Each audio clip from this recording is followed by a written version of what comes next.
Gold trusted gold buyers తాకట్టులో ఉన్న బంగారాన్ని విడిపించి ఈ రోజు ఉన్న మార్కెట్ ధరకే కొనబడును. మరిన్ని వివరాలకు సంప్రదించండి 7771077720.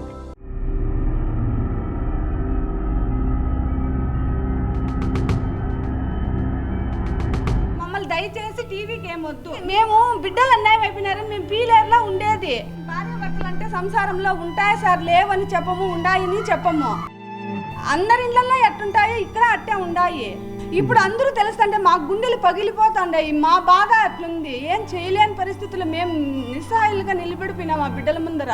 ప్రస్తుతం మనం హత్యకు గురైనటువంటి గంగాధరం ఇంటి వద్ద ఉన్నాం. ఒకసారి ఈ యొక్క హత్య జరిగినటువంటి ప్రాంతం ఏ రకంగా జరిగింది, అసలు వాళ్ళ కుటుంబ సభ్యులు ఉన్నారు, వాళ్ళు ఏం చెప్తారో ఒకసారి మనం వెళ్ళి తెలుసుకునేటువంటి ప్రయత్నం చేద్దాం.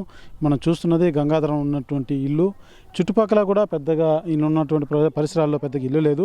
మనం రైట్ సైడ్ చూసుకున్నట్టయితే కొంత డిస్టెన్స్లో ఒక ఇల్లు ఉన్నటువంటి పరిస్థితి. అయితే ఈ యొక్క మనం చూస్తున్నటువంటి ఈ ఇంట్లోనే ఆ యొక్క గంగాధరాన్ని ఆ యొక్క దుండగులు వచ్చి రాడ్లతో కర్రలతో అదే రకంగా బండరాలతో మోది చంపేసినటువంటి పరిస్థితి. ఒకసారి మనం ఆ ఇంట్లోకి వెళ్ళి ఒకసారి పరిశీలించేటువంటి ప్రయత్నం చేద్దాం. మనం చూస్తున్నది మెయిన్ ఎంట్రన్స్. ఈ ఎంట్రన్స్ ద్వారానే ఆ దుండగులంతా కూడా వచ్చి ఒక్కసారిగా పడుకొని ఉన్నటువంటి గంగాధరం మీద వచ్చి దాడి చేసినట్టుగా తెలుస్తుంది.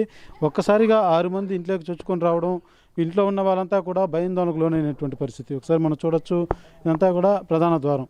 ఈ బయట పక్కన సీసీ కెమెరాలు కూడా ఉన్నటువంటి పరిస్థితి. అయితే ఈ సీసీ కెమెరాలు పనిచేయలేదని చెప్తున్నారు పోలీసులు. కూడా వాళ్ళ విచారణలో కూడా దాని యొక్క ఫుటేజ్ని అంతా కూడా ఏదైతే ఉందో హార్డ్ డిస్క్ అన్నీ కూడా తీసుకెళ్ళినటువంటి పరిస్థితి. అయితే పూర్తి స్థాయిలో అయితే పోలీసులు అయితే దర్యాప్తు చేపట్టారు.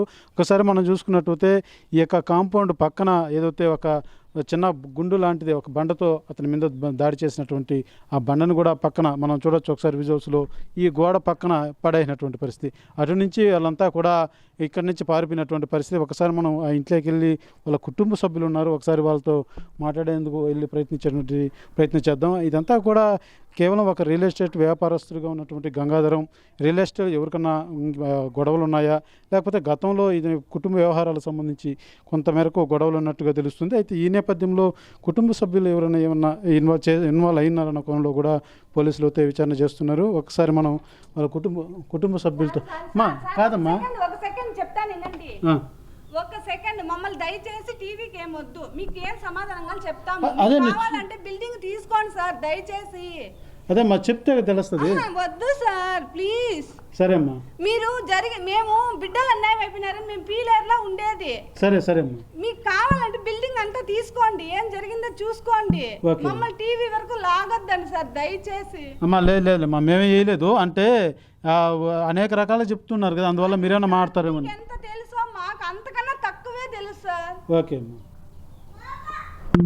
మేము ఇక్కడ ఉంటే మాకు అన్ని తెలుస్తాయి, మీరు అడిగిన అర్థం ఉంది. మేము పీలేర్లో ఉండేది 60 కిలోమీటర్లకు అవతల.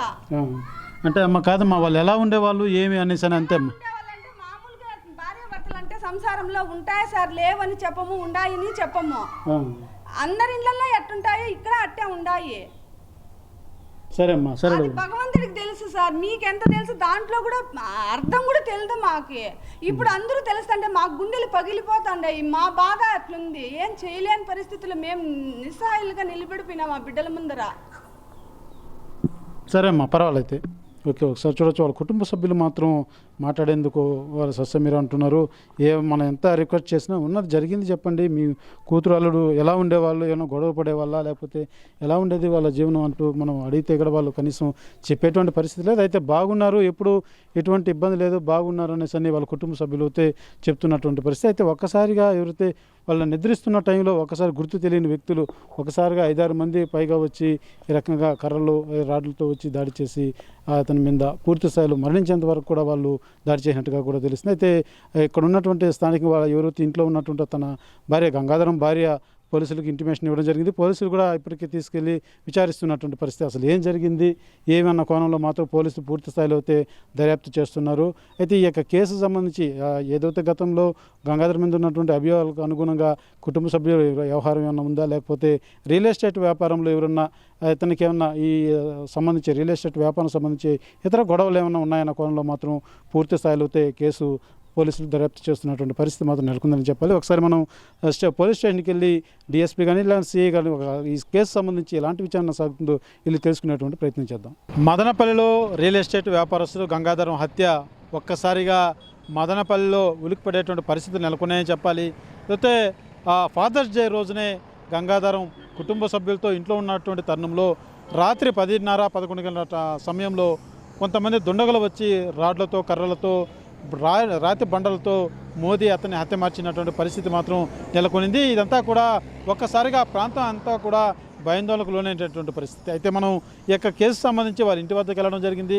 వాళ్ళ కుటుంబంతో సభ్యులతో కూడా మాట్లాడేందుకు ప్రయత్నిస్తే వాళ్ళు ఎవరో కూడా స్పందించినటువంటి పరిస్థితి. ఎందుకంటే కుటుంబం అంటే అనేక రకాలుగా ఉంటాయి, మేము ఏది కూడా మీడియాకు రావాల్సిన అవసరం లేదంటూ కూడా వాళ్ళ కుటుంబ సభ్యులు అయితే తెలియజేస్తున్నటువంటి పరిస్థితి నెలకొందని చెప్పాలి. అయితే పోలీసులు మనం సంప్రదించగా పోలీసులు అయితే పూర్తి స్థాయిలో కేసు దర్యాప్తు చేస్తున్నాం, రానున్న 2 రోజుల్లో పూర్తిగా అప్డేట్ అవుతే ఏదైతే కేసు సంబంధించి పూర్తి సమాచారం అందజేస్తామంటూ కూడా పోలీసులు తెలియజేస్తున్నారు. అయితే గడిచిన 2 రోజులుగా కూడా ఈ హత్య జరిగిన తర్వాత 2 రోజులుగా కూడా ఎవరైతే గంగాధరన్ తన భార్యని పూర్తి స్థాయిలో పోలీసులు అయితే అదుపులో తీసుకొని ఉన్నారు, విచారిస్తున్నటువంటి పరిస్థితి. అయితే అనేక మంది కూడా పలు అనుమానాలు వ్యక్తం చేస్తున్నటువంటి పరిస్థితి. ఏదైతే గతంలో గంగాధరం తన తండ్రి హత్య కేసులో ఇతను కూడా ఒక ముద్దాయిగా ఉన్నాడు, రిమాండ్ కూడా వెళ్ళొచ్చినటువంటి పరిస్థితి. ఆ తదనంతరం కేసు కూడా కొట్టేసినట్టుగా కూడా ప్రాథమికంగా మనకు అందుతున్నటువంటి సమాచారం. అయితే ఈ కోవాలో ఎవరైనా కుటుంబ సభ్యుల పరంగా ఆస్తి తగాల పరంగా ఏమైనా హత్య చేశారా, లేకపోతే ఏ కోణంలో జరిగిందన్న కోణంలో మాత్రం పూర్తి స్థాయిలో నిగ్గు తేల్చేటువంటి ప్రయత్నంలో మదనపల్లి పోలీసులు ఉన్నారని చెప్పాలి. కెమెరా పర్సన్ కోటితో సురేష్, RTV, మదనపల్లి. ఇండియా పాకిస్తాన్ తాజా అప్డేట్స్ కోసం డౌన్లోడ్ చేసుకోండి RTV లైవ్ యాప్.